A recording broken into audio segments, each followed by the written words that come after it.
I had to give an addition here. I was asked to give additions. I mentioned the word fission, and I mentioned the word fusion. So, fission is dividing, fusion is uniting. Remember, they both have to be there at the cross point. Fission and fusion have to be there united. They have to be in a position of homogeneous and harmoniously. That means the frequency has to go to zero. The vibration has to go to zero. The energy has to appear to go to zero. So, energy, frequency, and vibration. And for manifesting this world, it divides, it fissions, it multiplies. You could say multiplies, divides, whatever. Fission. So that I'm using those terminologies, fusion and fission, in that way. So you could make a fission bomb, which is the atomic bomb, and you could make a fusion bomb, which we saw in the Twin Towers. So fission is manifesting. Fusion is the same material, but uniting and disappearing. It's, if we give let's try to take it to a position beyond all the universes. Yeah, beyond all the universes, because the effect is starting das angulam, 10 fingers beyond. I can't measure more. So 10 fingers beyond is that place where I can't see right now, I can't feel, and things like that. I can't grasp the existence. But let's go to that position. What would be the way to manifest? My life air. My life air. My life air. And it's also said in some books that he breathed. He breathed life into things. He breathed. So his breathing out is creating a fission from that which is not possibly divided, appears to be divided when it is coming out. And it's manifesting. It manifests gold, silver, this, people, universes, everything in some way. It's manifesting things. His breath. So, for him, the existence of all these universes is a breath, is an out breath. Generally in yoga and breathing exercise, pranayama, the count is 4, 4, and 4. 4 out, you can hold it. 4. 4 in, you can hold it. 4. So 4, 4, and 4. So he's breathing out. 4. Manifesting, creating, breathing out. 4. He's holding the outward. He's holding it. So equals 4 out, 4 holding, then 4 in, and 4 holding. So that's from the perspective outside all the universes. But that same perspective comes down, down, down. So rejuvenation has to be back to its origin in every stage. Beyond the universes, beyond the universe, beyond my planet, beyond my existence, it has to be uniting. So fusion. Fusion. What happens in fission, now this doesn't give a detailed thing. It's just giving estimation, and there's so much in between that could be said. So in manifesting, first there has to be an identity, but there is true identity and false identity. If you're confused, you're in false identity. So it's not unusual to be confused. The percentage of confusion here in this world is great. So we can take the first ingredient, has to be identity. Identify. I identify with this. I'm not identifying with that. So when I don't identify outside all the universes, identify inside all the universes. So we can call the first ingredient false ego. And false ego is like the birth of anger, fear, so many emotions in that way. You remember, negative and positive, but I can say it's negative emotions because it's binding. It's the shackles of binding. So you could say negative emotions. Okay? Just for that, because somebody wants to manifest the world.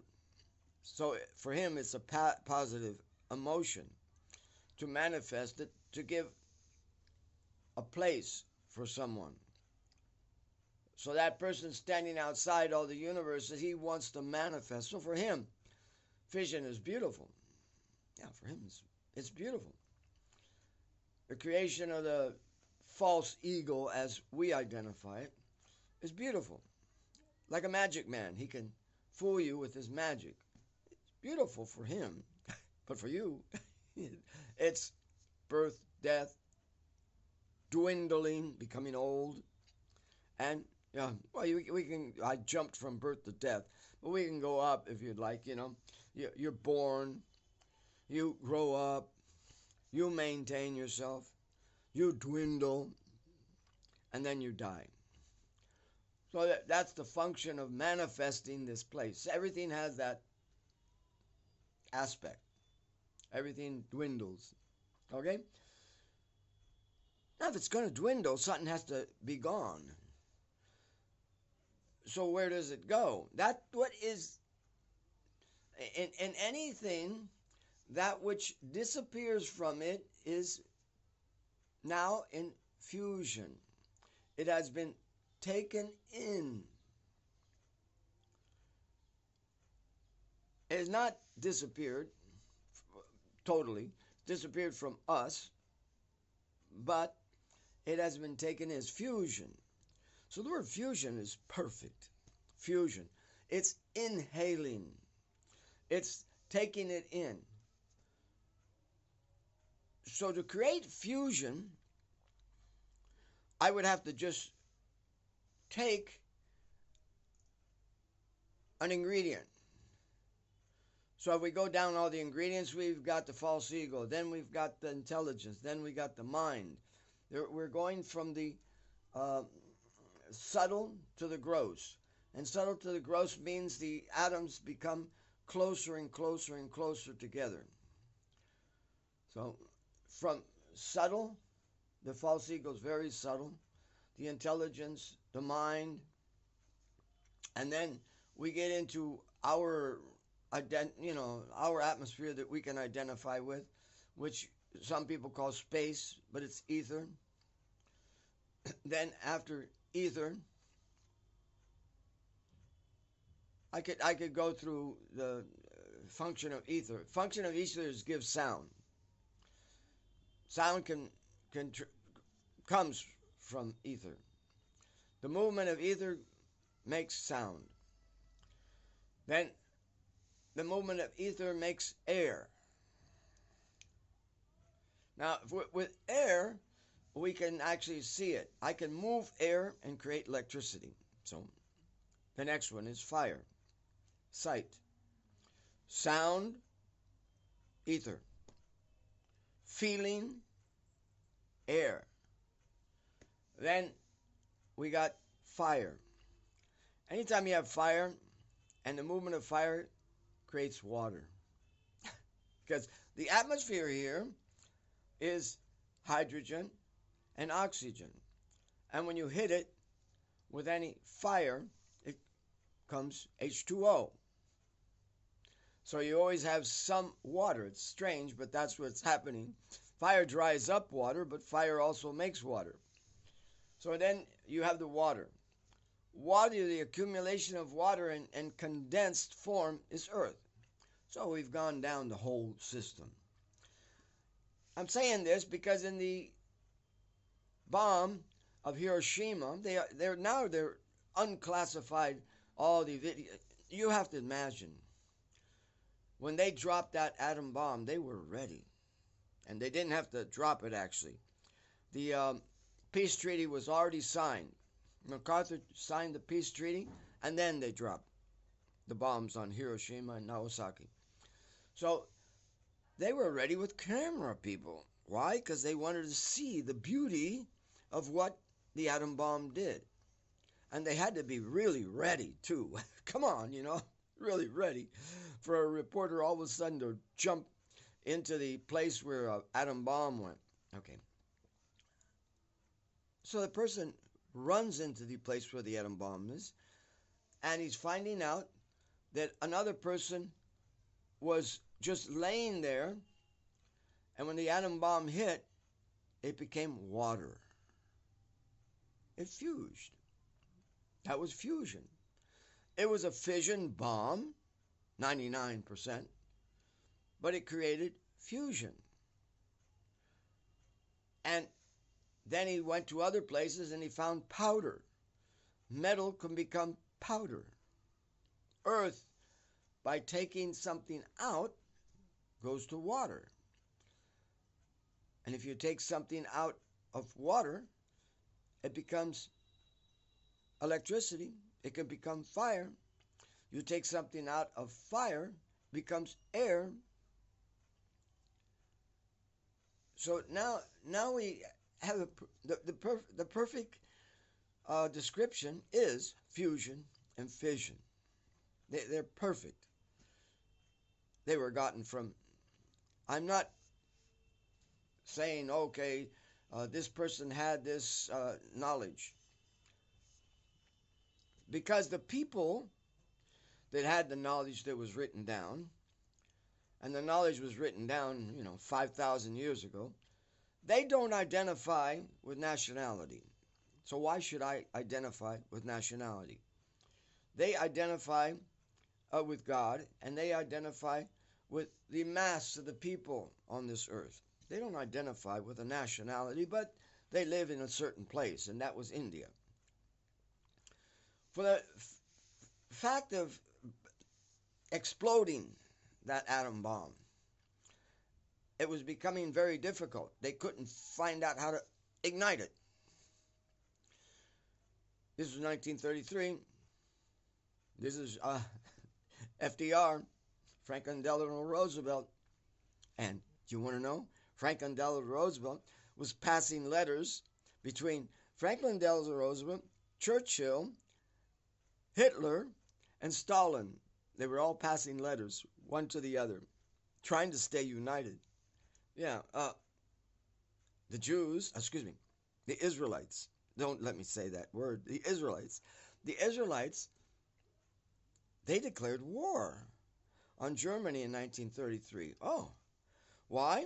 Because they had support. Franklin Delano Roosevelt.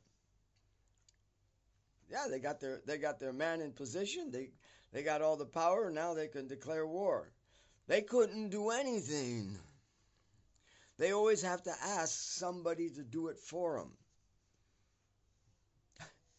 Okay, well, back to what we're talking about. So Franklin Delano Roosevelt says, well, we can't explode this, but this atom bomb could be so good, and they're going to explode it.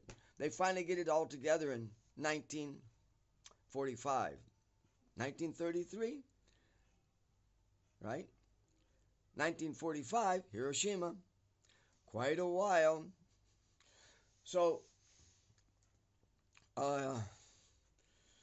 Albert Einstein, he didn't want to get involved in World War I.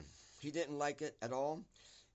One of his best friends became involved, and one of the persons that made the first chemical bombs. And he was real angry, and he wrote a whole manifesto against the war in any aspect. But this time he was living in the United States, and Franklin Delano Roosevelt says, I need your help, and you have to help save our country. It wasn't actually for that. Help get him some money. So, okay. So, he asked Albert Einstein to go ahead and go to India and to investigate with the higher ups, the people that are very studious in the. If I use the word scripture, all of a sudden, oh no, this is religious. No, within science, the science books, and science books that talk about the unmanifested and the manifested. So we'll just say the science books. So he had to go and ask for somebody that could give him some insight in how to make the atom bomb. Well, they did give him insight on how to make the atom bomb explode. Okay? Now, while he was in India, more important than the atom bomb exploding was he got the information on the science of entanglement. They give it a nomenclature that all of a sudden doesn't refer to India, but that is a word that is so much used in all the science books in India. Entanglement. We're entangled in this material world. We're shackled in this material world. It's like an octopus. You're entangled here. So entanglement is a descriptive word used many times in the different places in the science books of India. So that's what he did. He got it. And he went back to America. For him, it was beautiful. He got his whole theory of entanglement. And it says that he wrote it so fast that they couldn't understand where he got it from. He never told anybody.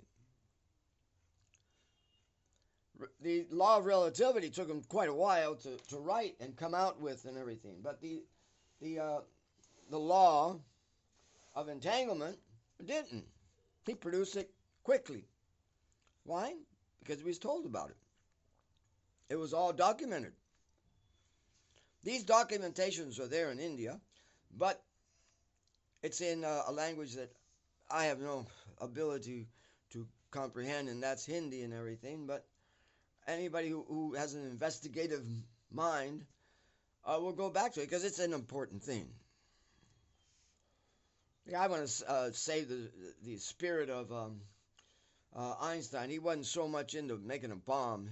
But he was really eager into the notion of entanglement and how it proves that there's innumerable universes, which is a very, very good point. Okay. So then, of course, they still had some work to be done on the atom bomb. And then they said, okay, now we have to ask Albert Einstein. But Albert Einstein did not tell anybody that he had already gone. And he wasn't going to tell anybody. So when his friends approached him, oh, you have to come with us and we're going to investigate how to finish off with this. He said, no, I don't want to get involved. I don't get involved with wars and everything like that. You guys go, I'm not going. But he did go. He went in 33. They went in the 40s. So at that time, they went and investigated, and they came up with it. And in 45, they exploded. They come, and it's proven.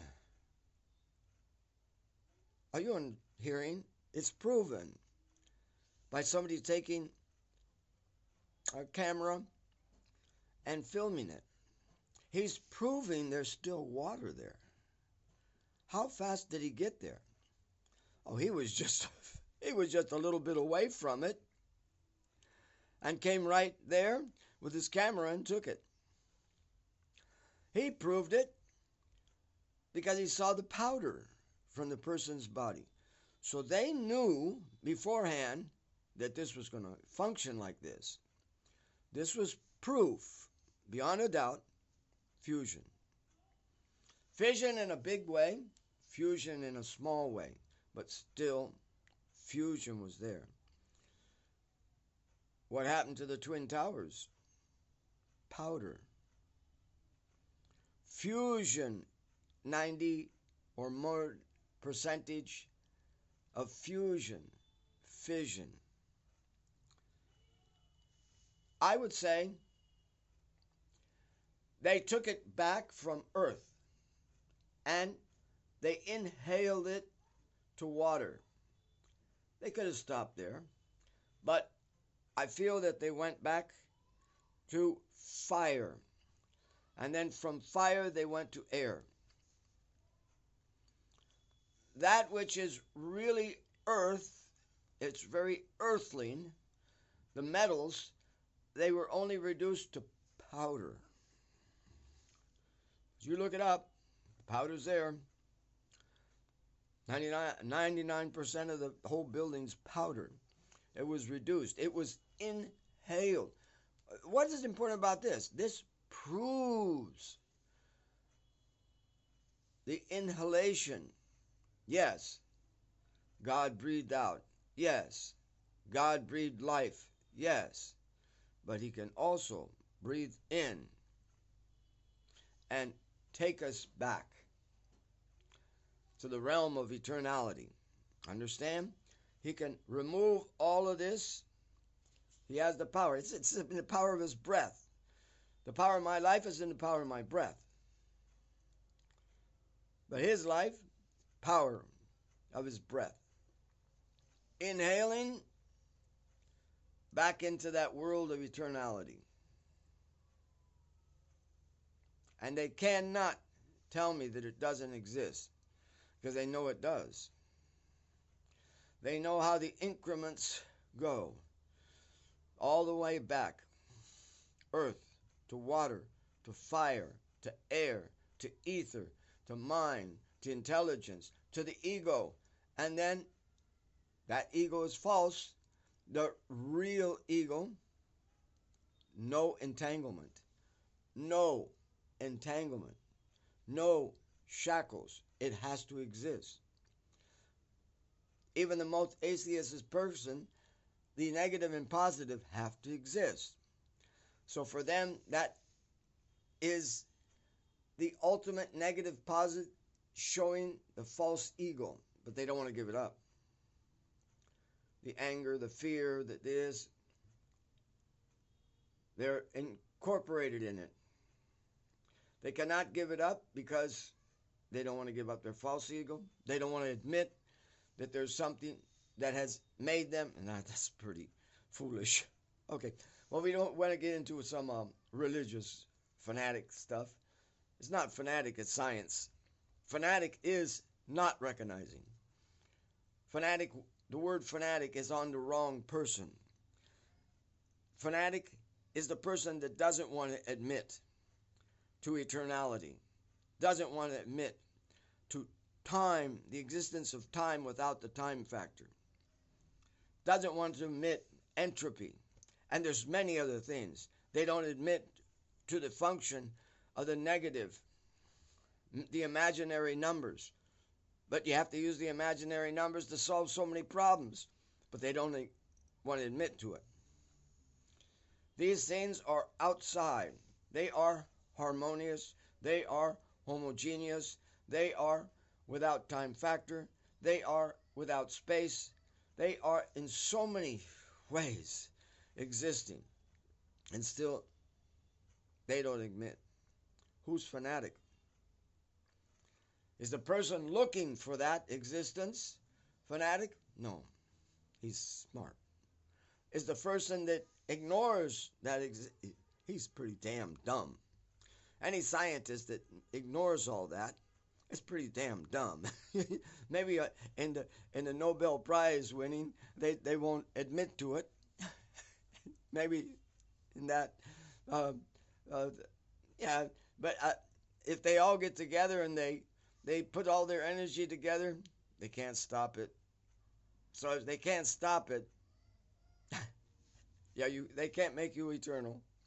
They can't do anything. They can make you sick, and you have to pay for something. They're good at that. Okay, well, I should stop it here. And again, I just say that, you see me with a hat on. I'm in the house. There's no heater system here. I don't like these types of heating systems. There's no hot water here. I don't have any. If I want to put some hot water on, I just put it on the stove and do it like that. But otherwise, no hot water. Keeping the cost down and everything, so I can put butter on some bread. So you can always send me something, saunakadas@gmail.com. I pay for putting out these videos to YouTube, and I don't mind paying. I like it. I like connecting with you. But I also like eating, and there has to be an exchange of money. So, if you got some benefit, you should pay. Within your heart, if you got some benefit, even if you're against God, you can't be against God. But even if you feel like you can be against God, still you should pay. There's no way to hurdle the old man. He's not an old man. We get old. God doesn't get old, you guys. He doesn't get a beard. He doesn't have to go for Social Security. Anything like that. He's not an old man. Eternally eternal.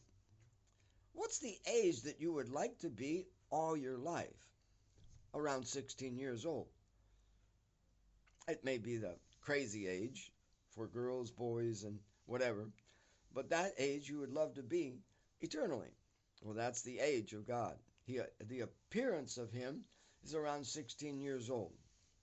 That's no more a baby. That's no more just a child. That's no more. We call it like entering into adulthood.